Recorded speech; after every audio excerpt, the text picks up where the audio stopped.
Kapag tayo nakakaranas ng masasamang pangyayari o problema, normal lang na makaranas ng pag-aalala at pagkalungkot.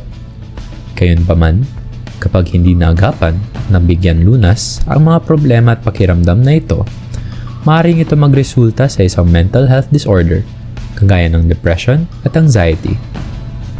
Ano nga bang ibig sabihin ng depression? Ang depression ang isang kondisyon na nagdudulot ng pagkabalisa, pagkalungkot, at pagkawala ng interest sa mga karaniwang ginagawang gawain. Base sa DSM-5, upang masabi ang isang tao ay may depression o major depressive disorder, kailangang nakakaranas ng isa sa mga simptomas na ito: pagkalungkot o pagkawala ng interest o kasiyahan sa nakasanayan. Bukod sa dalawang ito, may depression ang isang tao kung siya ay nakakaranas ng 5 o higit pang mga simptomas sa loob ng 2 linggo.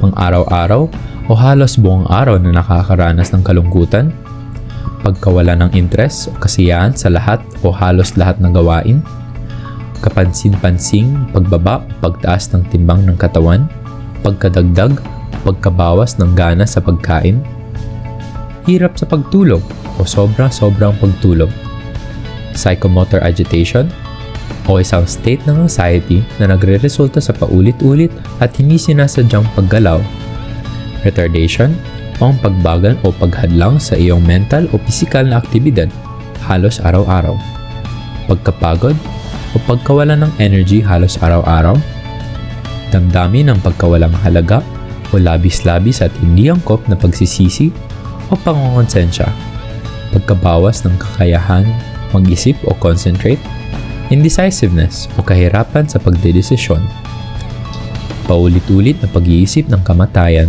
at pag-iisip ng suicide o pagpapakamatay kahit walang konkretong plano para isagawa ito. Ang mga simptomas na ito ay nagbibigay ng matinding distress at naapektuhan ng mga ito ang social, occupational at iba pang mahahalagang bahagi ng pag-iisip. Mahalagang alalahanin na upang masabi ang mga simptomas na ito ay dahil sa major depressive disorder. Hindi dapat ito nanggagaling sa paggamit ng iba't ibang substances kagaya ng SAD, sigarilyo, alak o droga, at iba pang kapansanan. Ngayong tapos na tayo sa depression, ano naman ang anxiety? Ang anxiety ay ang pagkakaroon ng pangangamba na may mangyayaring problema. Ito ay magkaiba sa takot dahil ang takot ay agad-agad na reaksyon na nangyayaring panganib. Ang mga tao ay maaaring makaranas ng anxiety sa iba't ibang pamamaraan. Maaaring hindi sila ay mapakali, may tensyon na nararamdaman sa katawan, at iba pang sintomas katulad ng sobrang pagpapawis, mabilis ang paghinga, at nakakaramdam ng kagustuhang tumakbo o tumakas sa nararanasang problema o sitwasyon. Ang anxiety ang pinakakaraniwang psychological disorder at mayroong iba't ibang klase ito: social anxiety disorder, panic disorder, at generalized anxiety disorder. Ang social anxiety disorder o ang pagkatakot sa mga di kilalang tao o pagkatakot na mahusgahan ng ibang tao ay magkaiba sa pagiging mahiyaing tao. Ayon sa DSM-5, ito ang criteria ng social anxiety disorder: disproporsyonadong takot na laging nararanasan kapag nasa kaganapang may posibilidad na mahusgahan ng ibang tao, kagaya ng presentasyon sa klase, performance sa harap ng maraming tao, at iba pa. Nakakaramdam ng anxiety o pangangamba na baka mahusgahan ng ibang tao. Umiiwas sa sitwasyon na maaaring mahusgahan ng ibang tao o tinitiis ang sitwasyon at nakakaramdam ng matinding anxiety.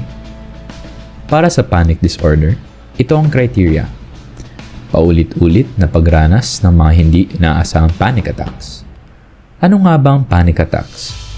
Ito ang isang biglaang pagkaranas ng matinding takot, matinding pagkabahala o kakulangan sa ginhawa, at nararanasan rin ang 4 o higit pa sa mga sumusunod na sintomas: palpitations o mabilis na pagtibok ng puso, pagpapawis, panginginig, hirap sa paghinga, pakiramdam ng nasasakal, pagkahilo, chills o pakiramdam ng init sa katawan, pagkamanhid, hirap na kilalanin ang realidad, o pakiramdam na parabang nahihiwalay ka sa sariling katawan, takot na mawala ang kontrol sa buhay, o takot na mabaliw, o takot sa kamatayan.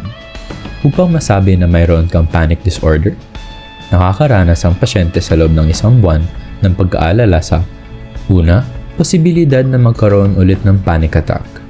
Pangalawa, maramdaman ang mga masamang epekto ng pagkaroon ng panic attack. Halimbawa, nahihirapan huminga, pagbilis ng tibok ng puso, o pangatlo, pagbago ng ugali dahil sa panic attack. Para sa generalized anxiety disorder, ito ang criteria. Una, halos buong araw na nakakaramdam ng pangangamba at pag-aalala tungkol sa mga sitwasyon o aktibidad na nararanasan o mararanasan. Pangalawa, nahihirapan na ikontrol ang pangangamba at pag-aalala. At pangatlo, ang pangangamba o pag-aalala ay maiugnay sa 3 sintomas. Hindi mapakali, madaling mapagod, mahirap tumutok sa mga gawain o nabablangko ang isip, iritable, pagkasakit ng kalamnan, at panghuli, hindi makatulog ng maayos. Mahalagang paalala na ang gabay na ito ay hindi dapat gamitin pang-diagnose ng mental health disorder. Kailangan pa rin pumunta sa mga profesional kagaya ng psychologist o psychiatrist upang makakuha ng angkop at wastong lunas.